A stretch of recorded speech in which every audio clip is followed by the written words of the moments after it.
मंडळी, मनुष्याचं शरीर हे एक अद्भुत यंत्र आहे. पण ते बिघडतं तेव्हा अचानक नाही, तर आधी सगळ्या सूचना देतं.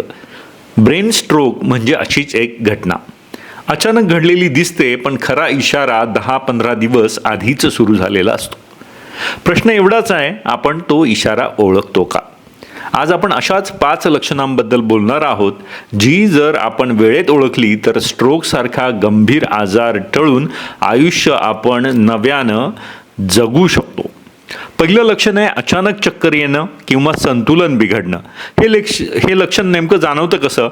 तर चालताना किंवा उभं राहताना अचानक डोकं हलकं वाटणं, पायाखालची जमीन सरकते असं वाटणं, बसल्या जागेवरून उठल्यावर डोकं फिरणं, काही वेळासाठी डोळ्यांपुढे अंधार येणं, चालताना धाप लागणं, एका बाजूला झुकणं किंवा घसरणं.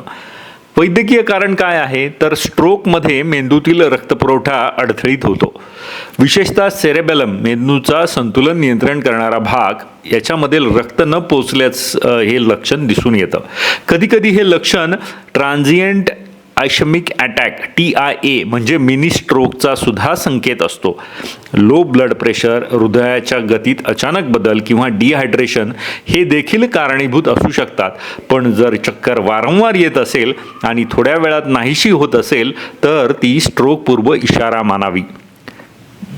काही धोक्याचे इशारे काय असतात त्याच्याबरोबर, किंवा रेड फ्लॅग ज्याला आपण म्हणतो, तर या चक्कर बरोबर धूसर दृष्टी, बोलण्यात अडचण किंवा हातपाय सैल होणं सुरू झालं, किंवा चक्कर इतकी तीव्र की आपण काही सेकंदासाठी पूर्णपणे स्तब्ध होतो.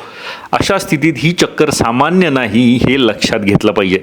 या लक्षणानंतर काय करावं? तर ताबडतोब शांत जागेवर बसा, पाय लांब करून रक्तप्रवाह सामान्य करा, BP, शुगर आणि ऑक्सिजन सॅच्युरेशन तपासा, डिहायड्रेशन असल्यास पाणी किंवा इलेक्ट्रोलाइट घ्या, डॉक्टरांकडे तात्काळ जा. विशेषतः जर आपण 60 पेक्षा अधिक आपलं वय असेल तर डॉक्टरांचा सल्ला अशा स्थितीत जास्त टाळमटाळ न करता त्याच दिवशी घेतला पाहिजे.